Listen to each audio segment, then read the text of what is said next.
You finally found it. The strategy that backtests beautifully. Clean rules, a real edge, and you're still losing. Not because the strategy is broken, but because of the 6 inches between your ears. One man spent his whole career trying to explain why. His name was Mark Douglas. Mark Douglas wrote a book called Trading in the Zone. He wasn't a guru selling a system.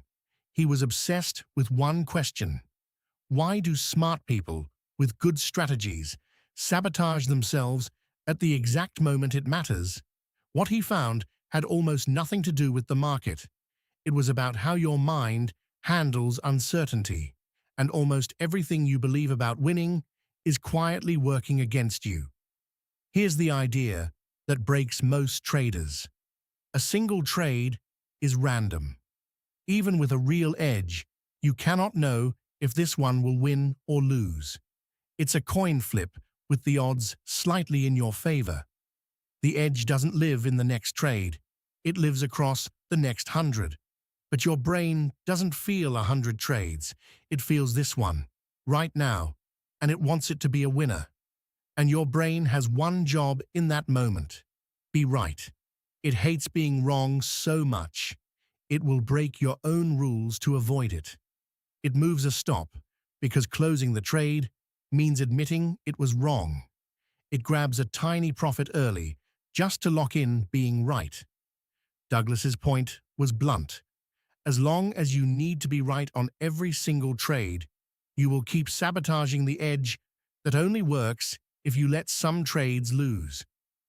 The shift he pointed to was this: think in probabilities. A casino doesn't sweat one hand of blackjack. It can lose that hand and smile, because over thousands of hands, its small edge is basically a law. The gambler lives and dies on a single hand. The casino lives on the whole distribution. Douglas wanted you to stop being the gambler at your own table and start being the house.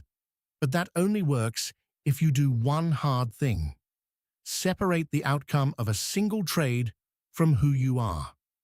A loss is not a verdict on your intelligence. It's one sample from a distribution you already agreed to.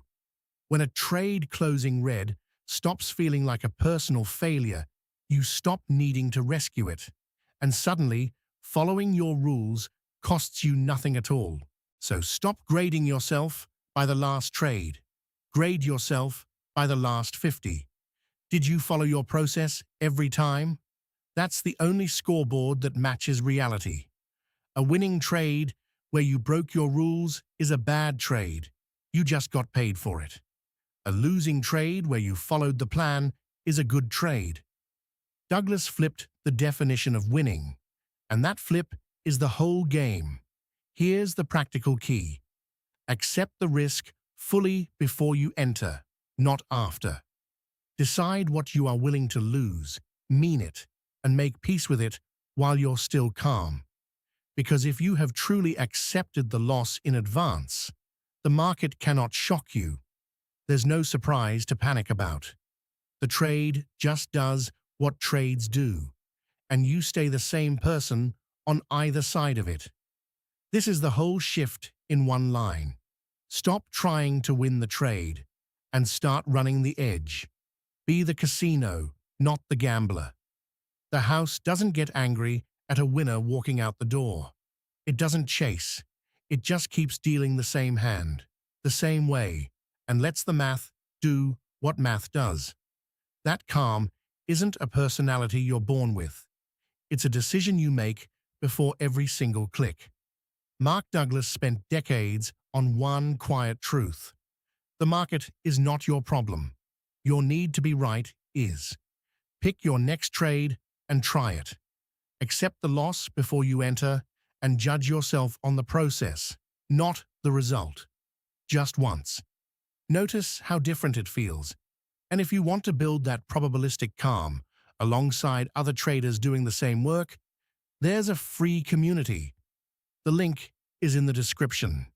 No hype, no signals, just people learning to think like the house. The strategy was never the hard part. Becoming the person who can actually run it. That's the whole game.